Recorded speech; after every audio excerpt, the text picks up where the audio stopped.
Welcome to Chasing Dragonflies. Join us as we explore the glorious chaos of chasing life, only to discover the God of the universe is chasing us. I'm your host, Jane Foster, triplet mom and fellow sojourner in the land of motherhood. Welcome, friends. I am delighted to share Kimberly Stuart with you today. Kim is the author of 8 novels and 1 nonfiction work. Her latest book, Star for Jesus and Other Jobs I Quit. Kim, in addition to being an author, is a podcaster herself, a public speaker, and a writing coach. She also does retreats at the Oaks, right outside of San Diego with author Bob Goff, just to coach and mentor other authors. Kimberly, thank you for joining me today. So glad to have you on Chasing Dragonflies. Oh, Jane, it's so good to see you again and such an honor to be here. Thanks for the invitation. Thank you. Kim, tell us, where'd you come from and how'd you get here? Oh, heavens. How long do we have? I am an Iowa girl, so I grew up in the Midwest, and I've been here most of my life. My husband Mark and I left for about a decade and lived in Costa Rica and Chicago, Whoa. Minneapolis, Nebraska, a bunch of different places, and then ended up back here to raise our family. We have 3 kids, one just out of college, one in college, and one in high school. And I have loved that work more than any other work. Yes. It is definitely the hardest job I have ever had. No question, no comparison. Yes. For the other stuff that is easier, the writing and the speaking and the podcasting and what have you, that actually came out of motherhood for me. So I was a teacher, an ESL teacher, and a Spanish teacher, a high school Spanish teacher, until we started our family and I started to stay home with our eldest named Anna.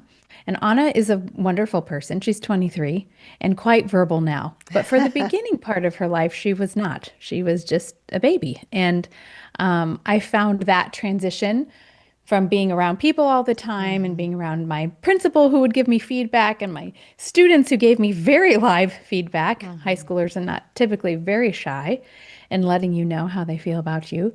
I found that transition to being a stay-at-home mom really rough. I had a very hard time with that. And so my husband was the one who not so gently suggested that I needed to find another way to use the more verbal part of myself. And he said, "You've always loved to write. We have a cranky old laptop. Why don't you just take it out of the closet and see what happens?" Mm-hmm.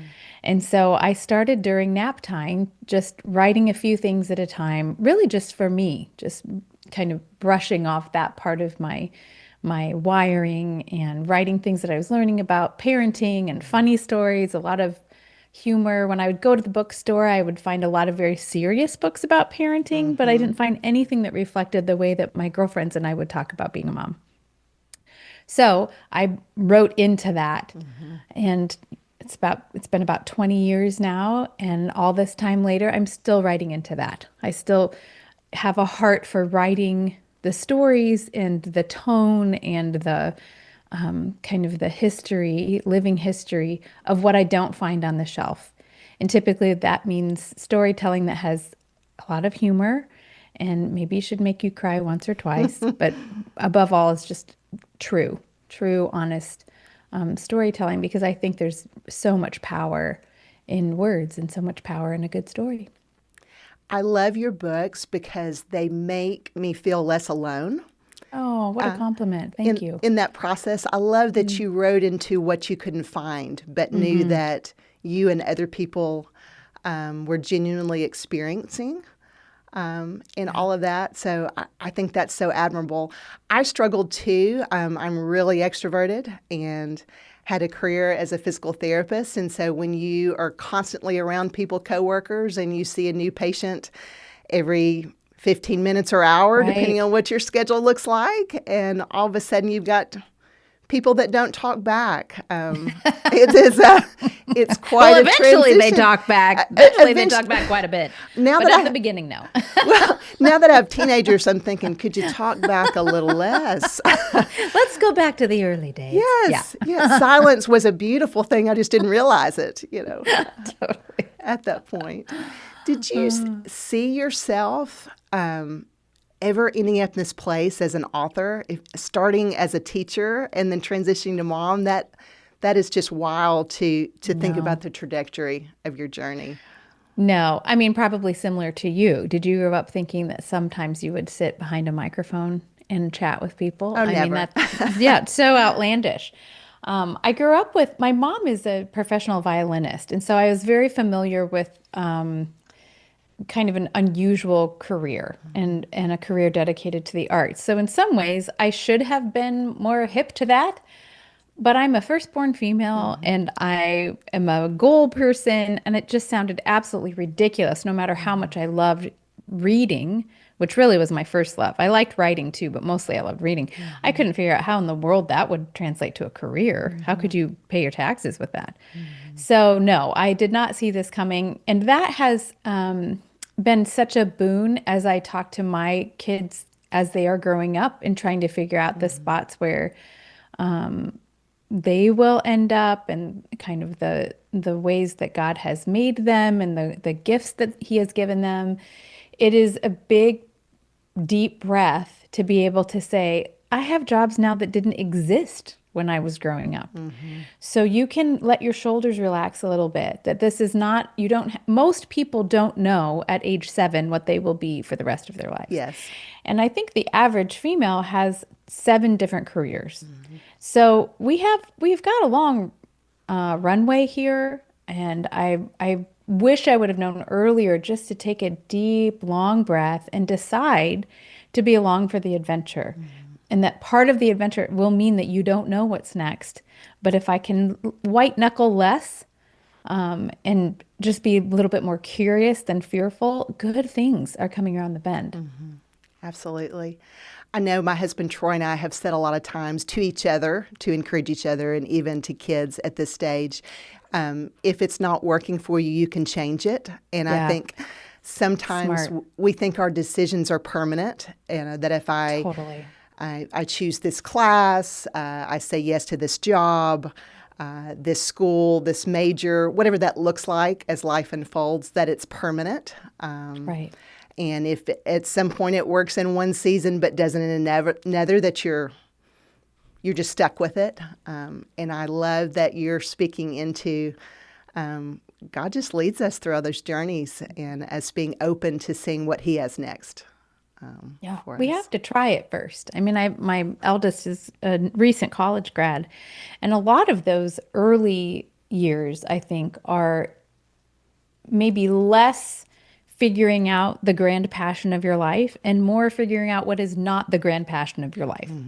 So a lot of times just trying something within a little bit of time, you realize, yeah, this isn't it. This is not it. And then having the courage to say, okay, well, as you just said, and as you and your husband have talked about, you can shift. You can jump gear, you can switch gears and jump to another lane. That's a beautiful thing to feel and to really believe. Because if we really believe that God is a God who meets us in every season on every road, then we can have full confidence that jumping to another lane will not affect his faithfulness one bit. If anything, it just grows our faith in that faithfulness. Tell me about the heart behind Star for Jesus and Other Jobs I Quit. I love the title, and maybe it's my connection to you as another firstborn female, but the title for me just jumps off the shelf and says, I know I need to read every word of that. And just relating so much to some of the things you describe about how hard we work and perform for approval, for affection, for the gold star that says you're good enough, and how God just wraps us in His story. Yeah, that book in particular, I feel like I've been writing and undoing and untangling for the better part of my life. It's funny, writing novels in some ways is just an escapist situation. You know, I wrote a lot of rom-coms, a lot of kind of Tom Hanks, Meg Ryan-ish books. And I love movies like that. And so writing stories like that had a certain amount of just a different kind of joy because I got to decide If a character's annoying me, I make her not there anymore.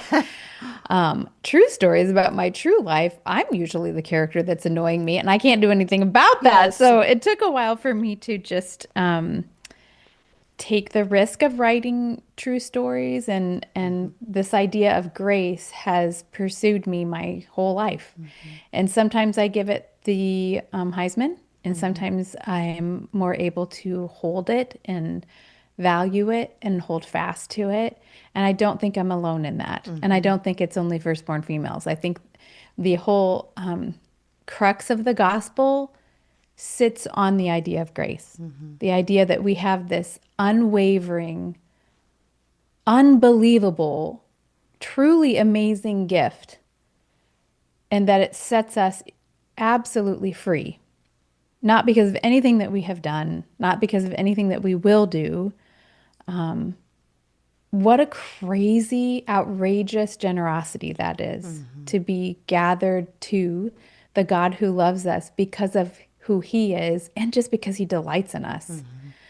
And that economy, that idea works hardly anywhere else. I mean, I try that. My attempt is to be that kind of parent or relationship with my husband and my kids, but I screw up all the time with that.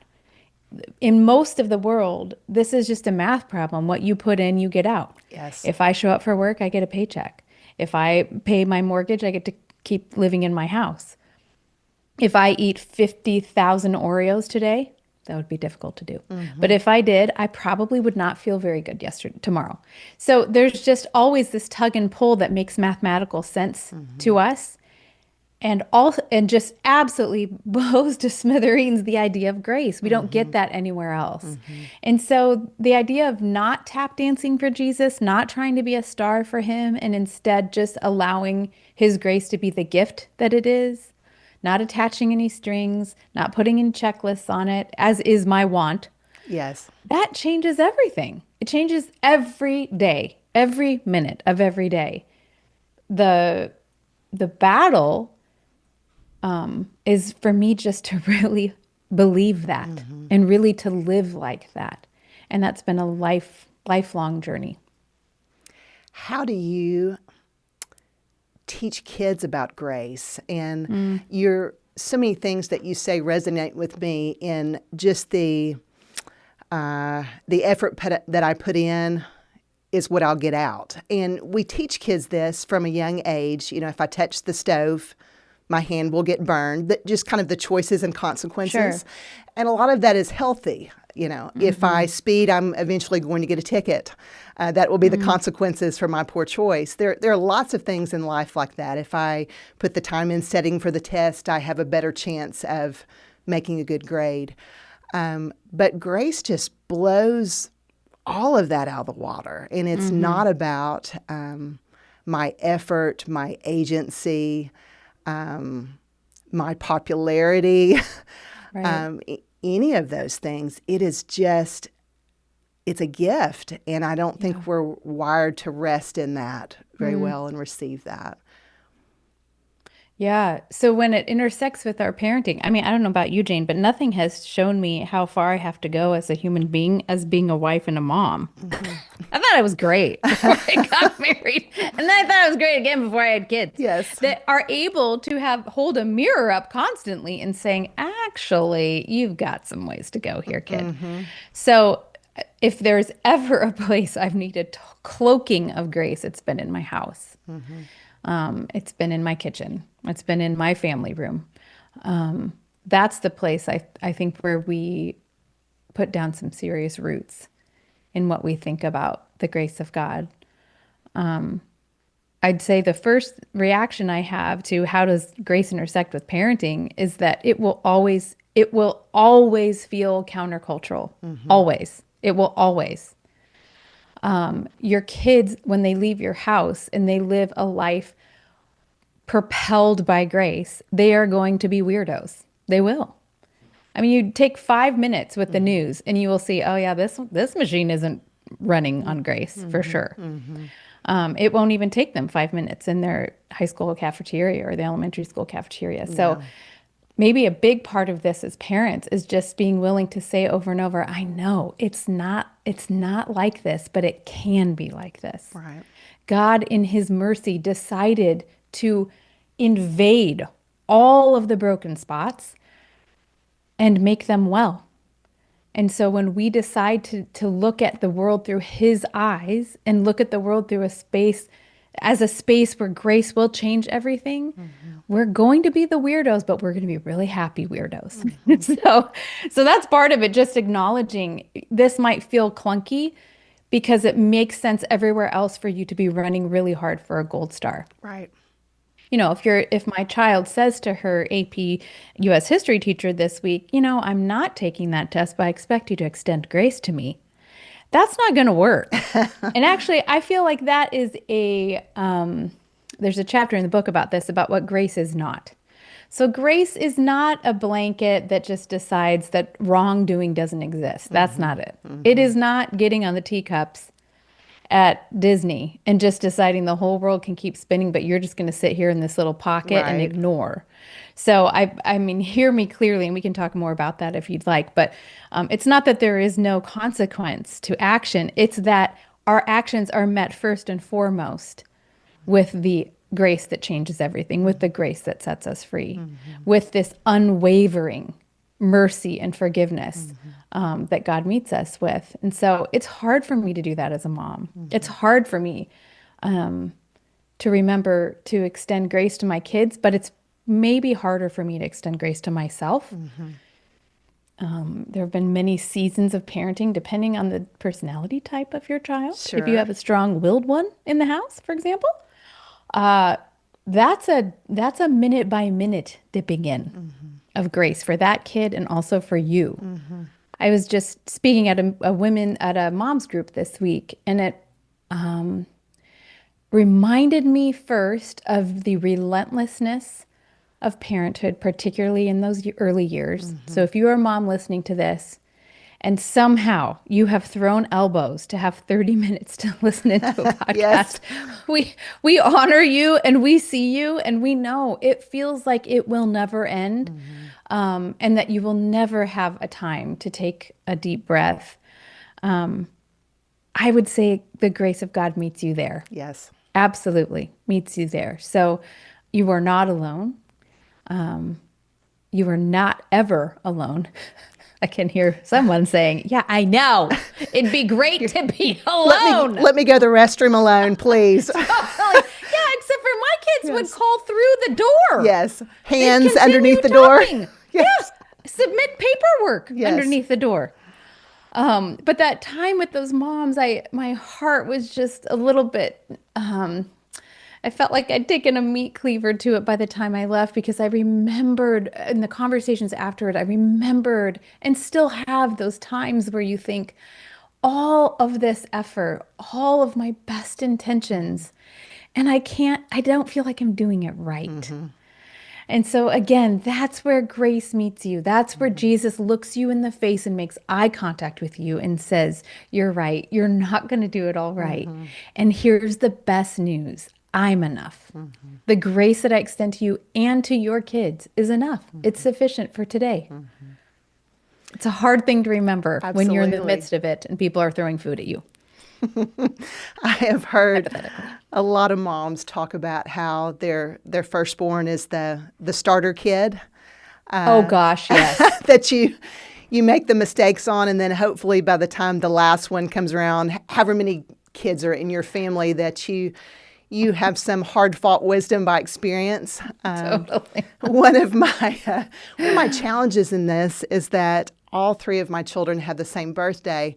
And so I'm learning, I'm a triplet mom, so I'm learning on all three at the same time. You're all newbie all the time. All the time. And so everything is the first and last at the same time. Forgot you're a triplet mom. Yes, ma'am. And I said to my daughter in the last month, I want you to remember that I am the first-time mom of a 7th grade 13-year-old girl.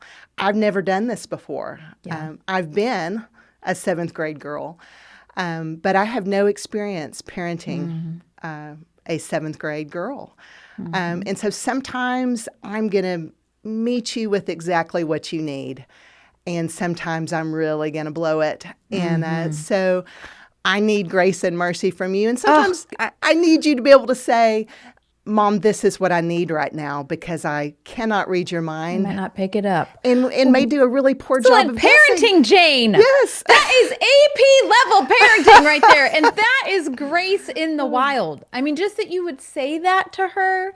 And I hope she responded with grace. But I feel like we do not dip our toes into saying we're sorry enough as parents. I don't know that we can say that enough. I mean, as long as it's legitimate and super authentic, don't just like throw this around, make the word still mean something.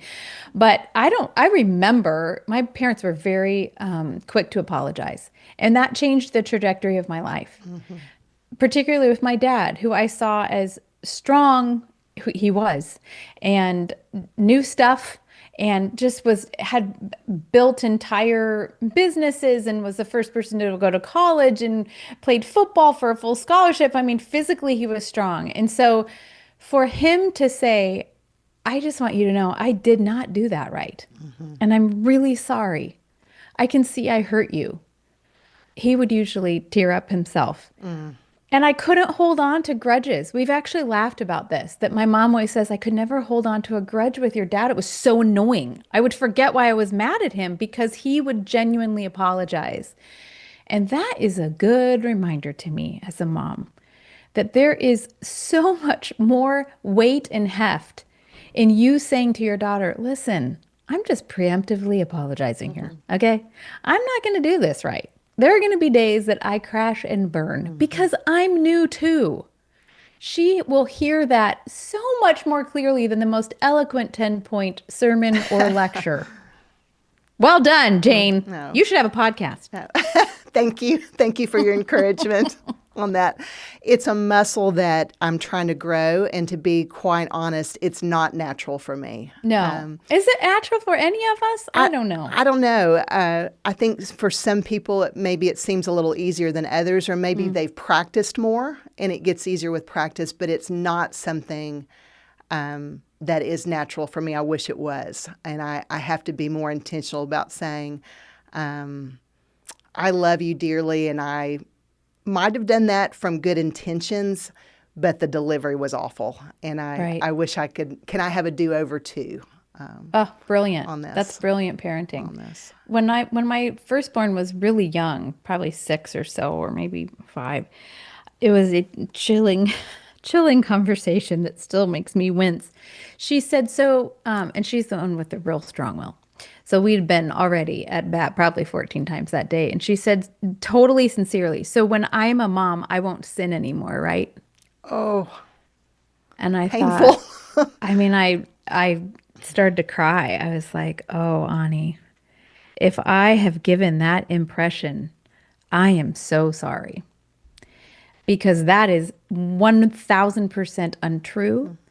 And that says to me, I need to do a better job of telling you that I am a newbie at this, that I'm messing up, that there is grace for me, and I need it so desperately. Somewhere in the Kool-Aid, she had mixed up because of me, that once you get to a certain point, you just know everything and you never do anything wrong. And that is not okay. It's not true. So that we would get better at that muscle, I think can only make things not just more peaceful at our homes, but more full of integrity and with our roots going down into the right spot.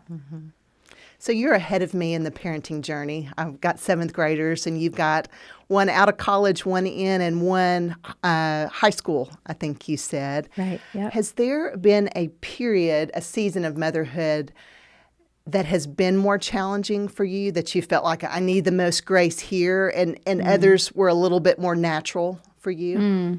Definitely. Newbornhood was hard for me because I like to have a spreadsheet, and I'd read the books, and Anna didn't obey any of the books. It didn't go that way. Nope. She hated the books and thought the books were dumb. And so that was hard. That's the strong will saying, I will not comply with the spreadsheet. From the beginning. Yes. That was hard baked in. And also just the importance of sleep. I am sure that sounds trite, But I make most of my most disastrous decisions when I am tired or hungry Certainly. or, yeah. And I didn't have a lot of time to do either of those things, eat or sleep, in those first many years of having really little. So that was a challenge. But I think the most challenging time was a little bit after that. We have, three kind of almost 3 years apart, 2.5, 3 years apart. And they were developmentally in such different spots and temperamentally Yes. very, very different. And so I my I have quite a few wills in our home. I know you're shocked having talking to me that anyone would have a strong will, but there are a couple strong wills around here. And I felt like for a very long season, the principal question at my house posed by my children was, am I in charge now? Now am I in charge? Am I in charge? Am I in charge? And I'm talking like every 45 seconds. It felt like that was the question behind the behavior. And it's exhausting, particularly with a really strong-willed kid. It is so exhausting to answer that over and over. Nope, still not you. Nope, you're still not in charge. Nope, you still can't run into traffic. Nope, still can't do that. And that's hard on a person. It was hard on me because I tend toward optimism and I tend toward encouragement. And I felt like most of my interactions with my kids were discouragement It was or negative at that corrective. point. Yes. So that was rough on all of us. I will say that if there are listeners who can identify with that, on the other side of that chasm, the fruit that we are harvesting now, because of that consistent and even not perfect, very imperfect, but fairly consistent answering of no, I really do love you, and no, you really are not in charge. Boy, by the time kids get to high school and everyone else is trying to impose, who are you? I will tell you who you are. That strong-willed kid, oh man. The harvest of having those tough lessons at our house was just tenfold. We reaped tenfold, 100-fold. Because by that time, those kiddos are very clear that they've asked that question many, many times. Who am I? Who am I? Who do you think I am? Who am I? Who am I? So that by the time they're 14, 15, not one person in the building is going to be able to tell her or him who they are. They've already done a little of that searching because they weren't worried about what you thought. I've seen other, kiddos who've gone through time much later trying to figure out identity and who they are and how strong they are because they were raised, or they were actually, I guess, their bent was to please their parents. Right. And that can come back as a later question of, wait, if I'm not only living to please my parents, who am I? So I would just say to anyone listening who's in that rough spot now, if the question is, can I be in charge and am I in charge of me forever and ever? And you're having these conversations over and over. I want to encourage you and say that at some point, those same kids are going to have a very good indication of who they are in Jesus, that they are fully loved, fully valued, and that they've had a chance to road test some of these things so that when people are saying to them, I'll fill in the blank for you, Right. they're not one bit tempted. So there's good at the end of it, but those seasons almost killed me. I love your rough. encouragement in that's sometimes what we see as a problem. Like, this kid will not stop asking this question. Totally. And I am frazzled. One of my boys would get in the middle of things constantly, and I would say, that's not your business. That's Yep. not your business, just over and over. And at one point I said, but you are my business. Yeah. Just so you know, Yes. this is my battle, not yours, to Yes. sort this out.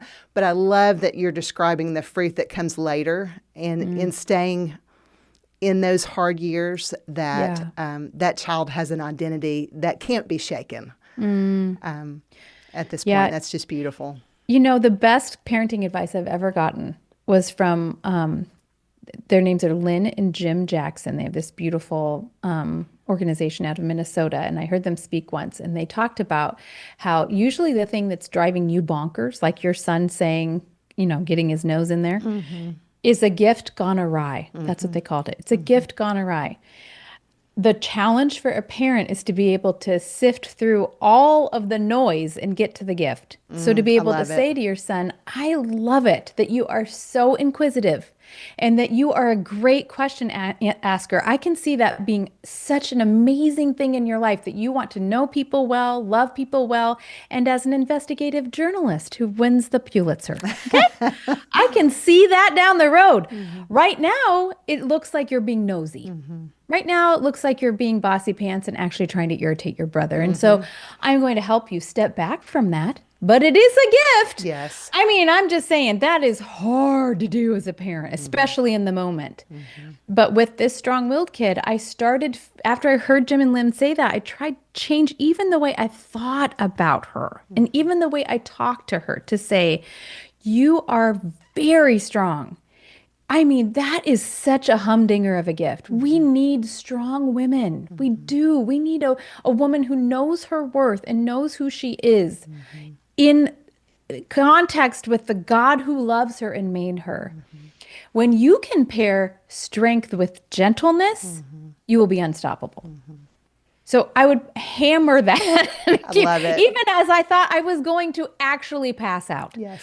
But you are so strong. Subtext, stop punching your siblings. However, so it's hard to do in the moment, but Yes. if we can even switch the way we're thinking about that, it can change the air in a room. It can change a home. I love your encouragement to pivot and see it as a gift, as a strength, and then how to call that out Yeah. in the healthiest, most beautiful version of that instead of what can be destructive Totally. in a Oh, family well, setting. I tend to think the worst. Yes. So really, I think you are so strong and you're going to end up incarcerated. Right. I go straight there. There's like Yes. no in between. It's just an orange jumpsuit. Yes. And so if I can just pause a little bit, that's Yes. usually really good for me. Yes. I love it. I love it. I have said to one of mine, your passion could end you in jail. And Yeah, so totally. self-control is a really important skill. But then recognizing That's boy, real. we need that passion. That I mean, that's Totally. what sets the world on fire. So how to harness that for good? It's true. You will set the world on fire, hopefully not Yes. as an arsonist. Yes. So we're going to take a minute before you're launched to Yes. clarify. I love it. I love it. Kim, what do you want to be known for? And I have conversed enough with you to know it's probably not having novels you've sold or things like that. I know for me, what I want to be known for is not a physical therapy career or PTA president or any of those things that we would put on a resume. I want to be known for celebrating the good things well. And we've got a silly, silly tradition in our family. I think you're a Gen Xer like me, so you may recognize Rock the Casbah from The Clash from the 80s. But awesome. we played that when somebody does something great and we dance around like I idiots. love that. That's awesome. So that's just a goofy, just way to celebrate the sweetness of life. What do you want to be known for? That's a wonderful question. My bent is to think about that question fairly often. I don't know if your listeners have had any interaction with Mike Foster's Primal Questions, but my primal question, the question I ask most often, and then I also ask and answer for other people, is, am I living into a life of purpose? And so that is the question you asked. What at the end, what do I want to be known for? Put most simply, I want to be known for the way I infused courage in other people with my words and with my actions. And love so that. the word encouragement means to infuse courage, to push courage, to inflate a person's heart and mind with courage. And so that's the hope. I think that can look really different in different seasons. Sometimes that's very outward focused, and other times it's just within the walls of my house. Right. But I want to be known as being the same person in all of those places, and that the heartbeat of my life was to infuse courage, not for the sake of courage, but for the sake of walking or running or limping home, our real home. My dad passed away earlier this year, and I've thought a lot about heaven, and I've thought a lot about how nonsensical it would be for God to create so much beauty and then for it just to stop. And so I don't think it does. I don't think it does just stop.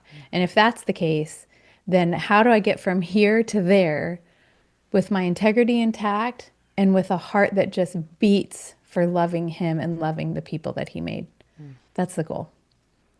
Kim, you live that out so beautifully, and that is so obvious. You are the same in person. You are the same in writing. You are the same on a Zoom call and a podcast. And thank you for blessing us with your words, your wisdom, your encouragement, and obviously the legacy that your dad gave to you in this today. Kim, how can people find you? They want to see what you're up to, how to find your podcast, your words. The best way probably, all of that lives at KimberlyStuart.com, so Stuart. And then every now and then when I'm feeling courageous, I do go on social media. Not often lately, but that's Kimberly.Stuart.writes. And really, I'd just like to meet you in person. So if you're ever out in the Oaks, I'd love to see you there. Good place to be. Thank you, Kim. Thank you so much for your time today. Oh, thank you, Jane. It's been a total joy. Thank you. Thank you, friends. Until next time, bye-bye.